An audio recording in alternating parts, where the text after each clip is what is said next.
Encontro com a paz e a saúde. Capítulo 6, parte B. Transtornos mentais e obsessivos.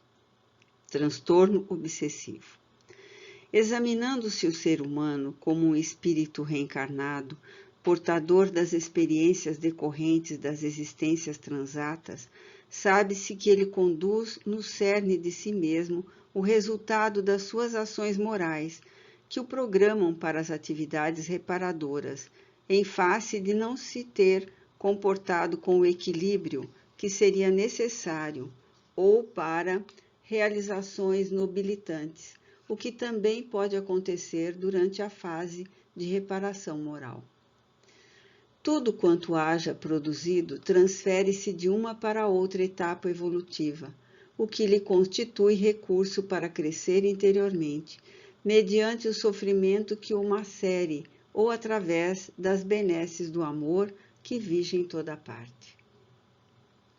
Em qualquer processo do binômio saúde e doença, encontra-se essa presença profunda, definidora do respectivo fenômeno, como efeito da conduta anterior que o espírito se permitiu.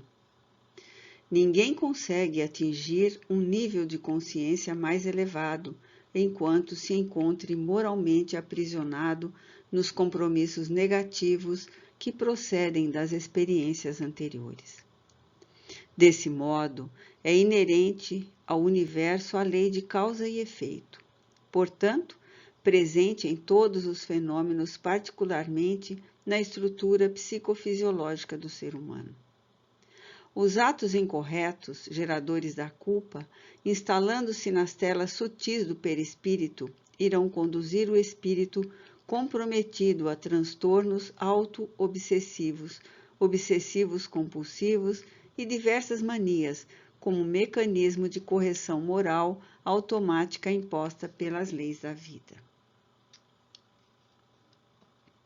Invariavelmente, porém, como determinadas conjunturas aflitivas são sempre compartilhadas com outros ou mantidas contra os outros, agressões físicas e morais, furtos e desmoralizações, calúnias e traições, homicídios e tramas sórdidas, infelicitando-os, essas vítimas que se sentem destroçadas, não ouvidam o mal que experimentaram. Embora lhes ocorra a morte ou desencarnação, surpreendendo-se com a continuidade da vida, e diante dos ressentimentos e ódios que assomam, tornam-se dominadas pelos desejos incoercíveis de vingança. Desestruturados emocionalmente, sem valores ético-morais para superar as mágoas que lhe permanecem vivas, optam pelo desforço infeliz, deixando-se arrastar para as lamentáveis situações de justiceiros, de cobradores impenitentes. Como sempre, existem sintonias por afinidades morais e mentais entre os indivíduos de ambos os planos da vida, ei-los atraídos pelos antigos algozes, dando-se início à insidiosa cobrança do mal que lhes impuseram. Faltando ao calceta ao endividado as reservas morais necessárias para uma existência digna e saudável, em algumas ocasiões são eles próprios quem ensejam um infeliz conúbio com esses severos adversários que geraram. As obsessões, portanto, propiciadas pelos desencarnados, são muito mais numerosas e graves do que se possa imaginar. A psicologia dos relacionamentos irá estudar com mais profundidade esse campo ainda inexplorado na sua pauta, considerando a necessidade de estabelecerem-se terapias próprias de natureza preventiva e curadora, a fim de coibir essa epidemia emocional e mental que toma conta da Terra com frequência, sendo mais grave em determinados períodos, como ocorre na atualidade.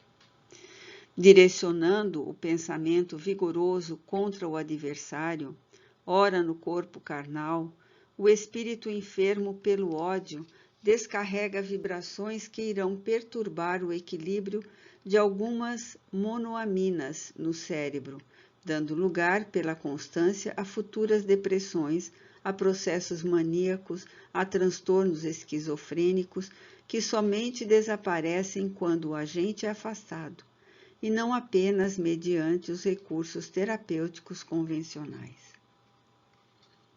No caso do socorro psiquiátrico, os barbitúricos aplicados produzem naturalmente a sua ação sem os correspondentes benefícios que são alterados pelos campos energéticos produzidos pela incidência das ondas mentais do perseguidor. Na maioria das vezes, a terapêutica medicamentosa gera maior soma de distúrbios, porque, mescladas energias deletérias, os neurônios sofrem impedimentos para que tenham lugar as corretas sinapses, dando espaço ao surgimento de excessos ou escassez de serotonina, de noradrenalina, de dopamina. Pertinaz e cruel, esse processo produz o surgimento de personificações parasitárias, de personalidades duplas ou várias, que são fenômenos de incorporação mediúnica, através do qual o agente pernicioso exerce o predomínio da vontade sobre o paciente, assumindo-lhe o controle mental, passando a expressar-se por seu intermédio.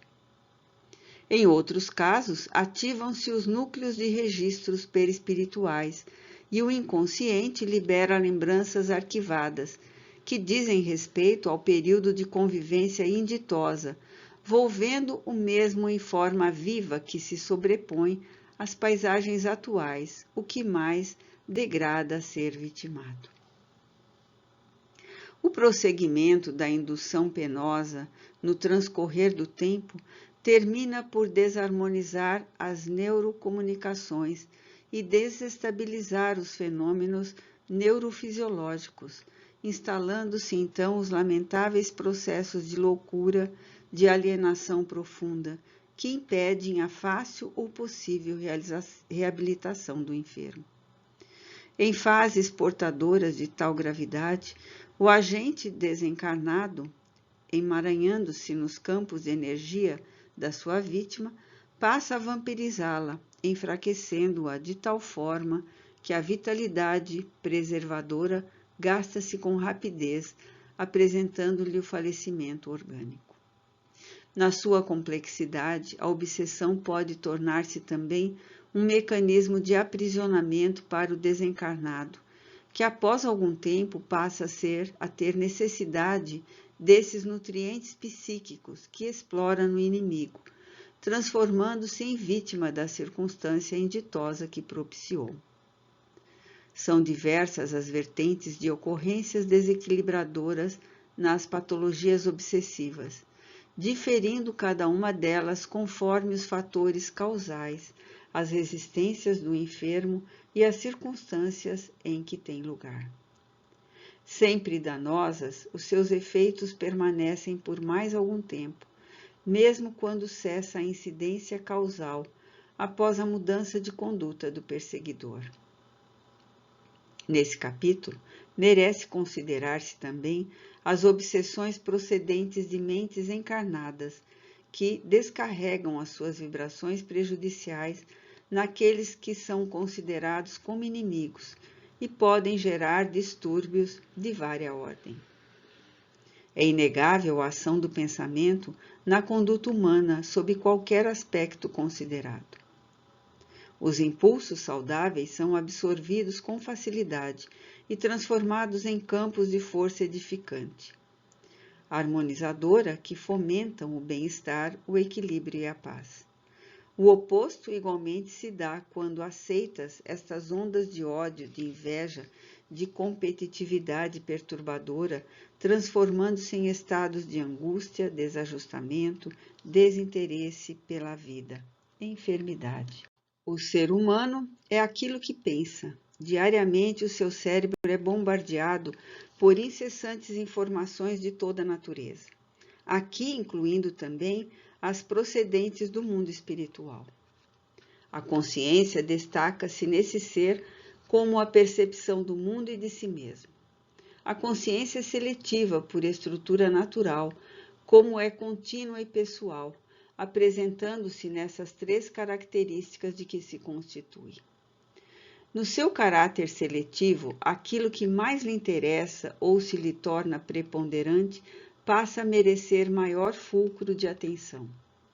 No caso das obsessões, aí ocorre a fixação da ideia exterior que a perturba, através do monólogo que se lhe instala, iniciando-se a perturbação.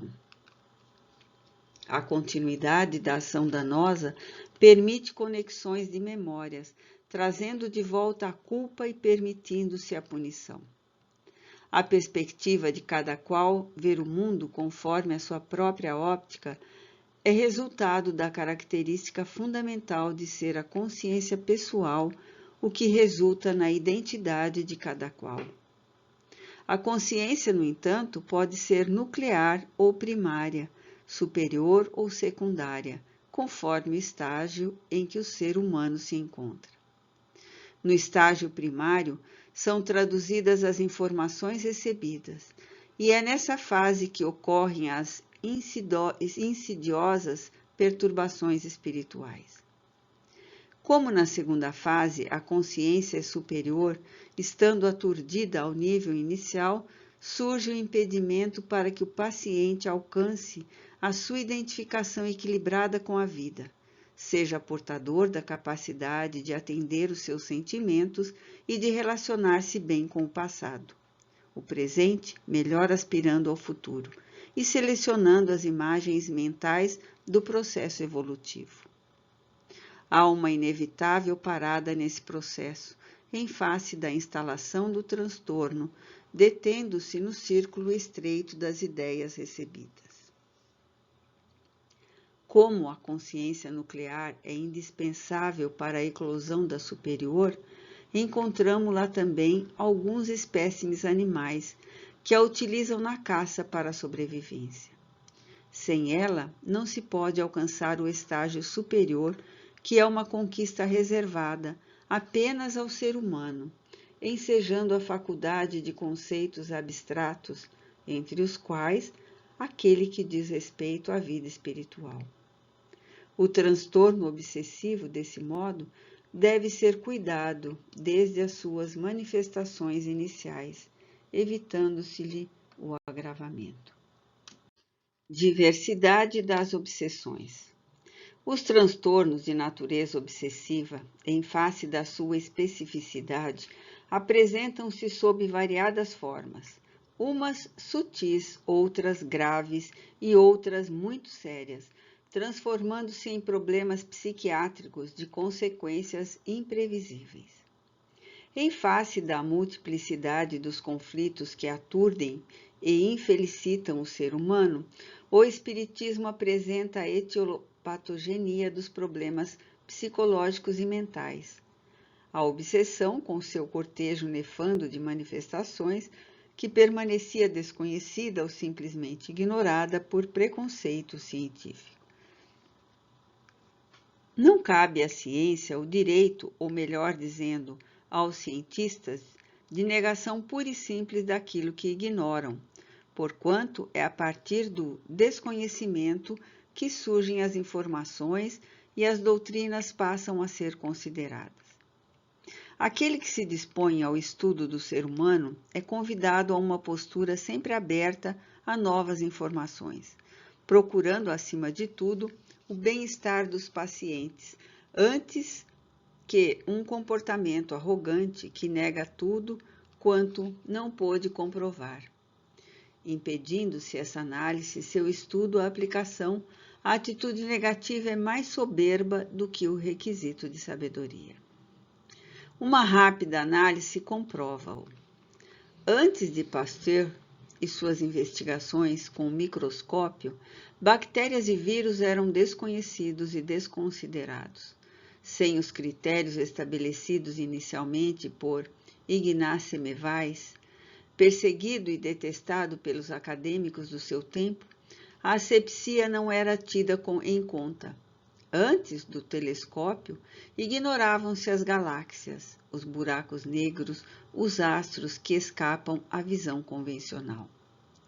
Sem a valiosa perspicácia e fria análise de Freud, que arrebentou os tabus em torno do sexo e facultou notáveis contribuições à vida psicológica, continuava-se na ignorância de realidades desconhecidas. Não fosse a descoberta dos raios-x, permaneceriam no obscurantismo as notáveis possibilidades de conhecer melhor o corpo humano, o mesmo ocorrendo com as modernas tomografias computadorizadas e um sem números de aparelhos sofisticados que ensejam realizações dantes jamais sonhadas. Da mesma forma, a interferência dos espíritos na vida humana sempre foi comentada, e no que diz respeito ao capítulo das perturbações de natureza espiritual, a documentação é vasta e complexa na Antiguidade Oriental, na cultura greco-romana, durante a vida de Jesus, no cristianismo nascente, na Idade Média, na Renascença, nas idades moderna e contemporânea, assinalando fatos históricos memoráveis que não podem ser desconsiderados. Felizmente, homens e mulheres audaciosos não têm tergiversado em confirmar essa ocorrência nos seus consultórios, demonstrando a excelência das terapias aplicadas sob a inspiração do Evangelho, em momentosos diálogos com os seres desencarnados que ainda se comprazem na produção do infeliz intercâmbio doentio. O egrégio codificador do Espiritismo, Allan Kardec, examinando as obsessões, classificou-as em 3 formas especiais: simples, por fascinação e por subjugação. Nota explicativa 3. Allan Kardec, O Livro dos Médiuns, capítulo 23. A obsessão simples ocorre quando o espírito enfermo, consciente ou não dos próprios atos, vincula-se ao indivíduo com o qual mantém afinidade moral e psíquica, resultante de valores negativos que os unem desde passadas experiências, na atual ou em reencarnação anterior, produzindo mal-estar, inquietação, melancolia, ansiedade exagerada, suspeitas e medos infundados. Instala-se suavemente quando o pensamento intruso persiste em tentativa de fixação. Confunde-se com os próprios conflitos do paciente que ressumam do inconsciente atual, gerando inquietação. À medida que essas ideias esdrúxulas algumas passam a habitar a casa mental do indivíduo, transformam-se em monólogos inexistentes que produzem receios, insatisfações, incompreensões, manias, passando a diálogos que destrambelham a ordem dos raciocínios. Nessa fase, uma conduta em renovação moral, o hábito da oração e das boas leituras consegue interromper o fluxo das influenciações perniciosas, impedindo a instalação do distúrbio cruel. A obsessão por fascinação já se apresenta mais séria, em face de haver uma receptividade muito grande pelo paciente, que se deixa arrastar pela ideia negativa, particularmente quando se apresentam fenômenos de natureza mediúnica, e em especial na área da psicografia, que o levam a uma constância desconcertante para escrever onde esteja e com o material de que disponha. Igualmente apresenta-se nas posturas irrefletidas e nos comportamentos estranhos a que se entregam as suas vítimas, sempre se considerando portadoras de total razão e do conhecimento da verdade, irredutíveis nos seus pontos de vista, mesmo naqueles que são absurdos ante a mais singela análise, impedindo-lhes a lógica do senso comum. O indivíduo que a padece torna-se arrogante, vaidoso das conquistas que pensa haver adquirido, evitando os diálogos esclarecedores e deixando-se vencer cada vez mais pela insidiosa influência espiritual, que o deseja afastar do convívio social saudável, a fim de dominar-lhe o raciocínio e a razão por completo. Nessa fase, o organismo fisiológico passa a ressentir-se das energias deletérias que são absorvidas em razão de algumas manias que o fanatismo instala na mente da vítima, como sejam mudanças abruptas na forma de alimentação, nas abstinências que se impõem, no exagero da fé religiosa ou de qualquer ideal esposado, no comportamento que se aliena, etc. Torna-se-lhe mais difícil a terapêutica libertadora, em decorrência da intolerância do paciente em aceitar qualquer proposição que difira do que pensa, negando-se à concordância com observações acerca da conduta. Nada obstante, a insistência da oração nos momentos de alguma lucidez, a intercessão dos parentes e amigos, mediante preces e vibrações amigas, os passes e a terapia desobsessiva conseguem resultados opimos. Nunca se esquecer, porém, que à vítima de hoje, algoz de antes, cabe a tarefa mais importante, que é a da reforma moral, mediante o consentimento da razão e do coração, com o empenho de tornar-se melhor e mais útil a si mesmo quanto à sociedade. A obsessão por subjugação é o estágio mais avançado e perverso do processo alienante.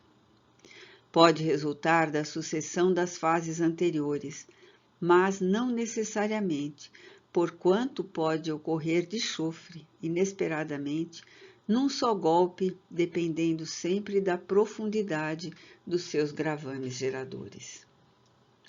No Evangelho de Jesus, os narradores documentam-na como possessão, que o codificador do Espiritismo preferiu definir de outra maneira, porquanto a possessão faz-se pressupor que o espírito perseguido penetra no reencarnado, assumindo o lugar que lhe é próprio, o que não é possível em face dos mecanismos que o jugulam ao corpo.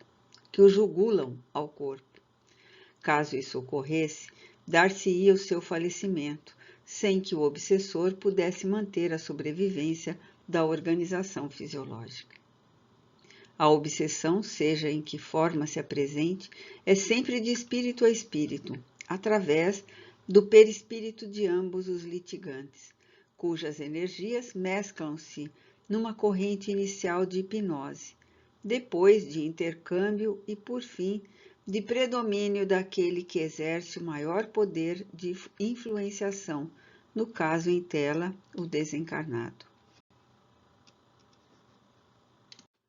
As patologias de subjugação deprimem o self, que perde o controle sobre o ego, e as faculdades de comando mental.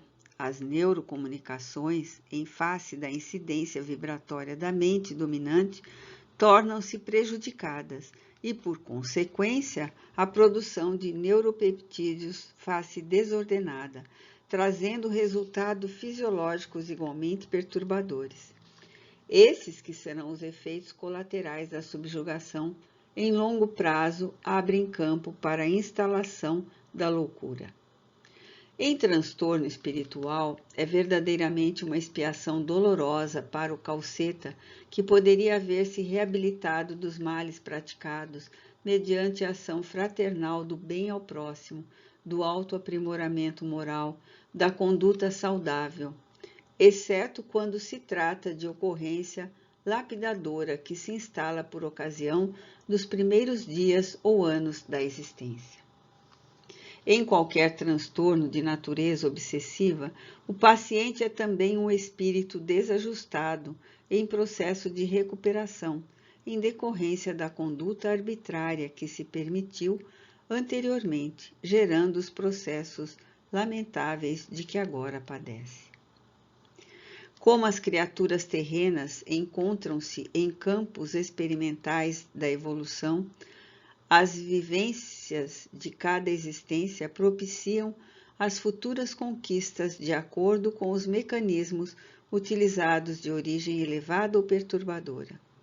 Ninguém, portanto, que se encontre isento de responsabilidade nas ocorrências provacionais de qualquer natureza, particularmente dos distúrbios obsessivos. Os recursos terapêuticos para a recuperação dos pacientes subjugados são múltiplos e igualmente graves em face da complexidade do problema. Impossibilitado de contribuir conscientemente em favor da própria recuperação, o valioso recurso terapêutico será obtido mediante a doutrinação do agente perturbador, em reunião mediúnica especializada, quando puder ser trazido à comunicação pelos benfeitores espirituais. Recalcitrante e vingador, não poucas vezes, o espírito apresenta-se em desespero, cobrando o mal que se diz haver sido vítima, sem dar-se conta da própria desdita gerada pela ausência do perdão, pelo menos da compreensão da fragilidade humana que se permite condutas arbitrárias conforme se encontra agindo. Paciente, gentil, afável e enérgico, o psicoterapeuta espiritual com ele conversa, esclarece, dialoga, demonstrando-lhe o erro em que está incorrendo, terminando invariavelmente pela sua reconstrução emocional e reconhecimento racional de que também está agindo de maneira equivocada.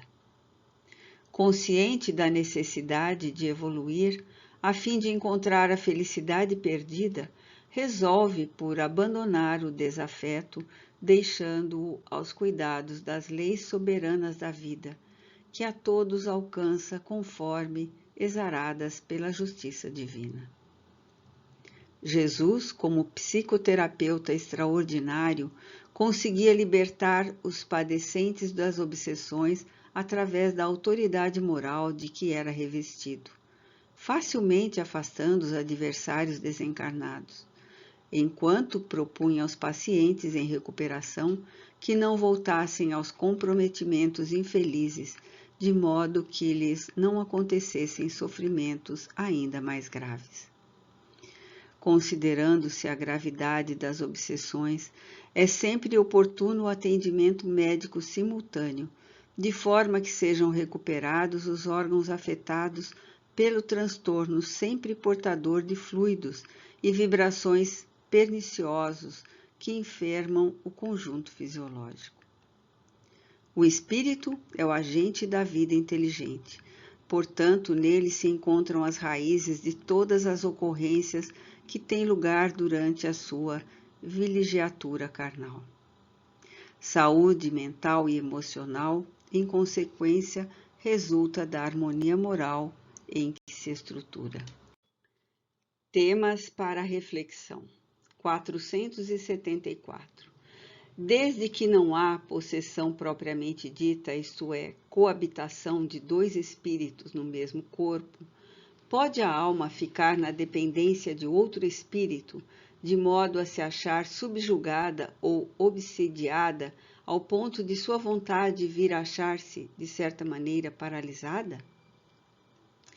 Sem dúvida, e são esses os verdadeiros possessos. Mas é preciso saibas que essa dominação não se efetua nunca sem que aquele que a sofre o consinta, quer por sua fraqueza, quer por desejá-la. Muitos epilépticos ou loucos, que mais necessitavam de médico que de exorcismo, têm sido tomados por possessos. Kardec Alain, O Livro dos Espíritos. Ora, havendo o espírito imundo saído do homem, anda por lugares áridos, buscando repouso, e não o encontrando, diz: voltarei para minha casa donde saí. E chegando, acha-a varrida e adornada. Então vai e leva consigo outros 7 espíritos piores do que ele, e entrando, habitam ali. E o último estado desse homem vem a ser pior do que o primeiro. Lucas, capítulo 11, versículos 24 a 26.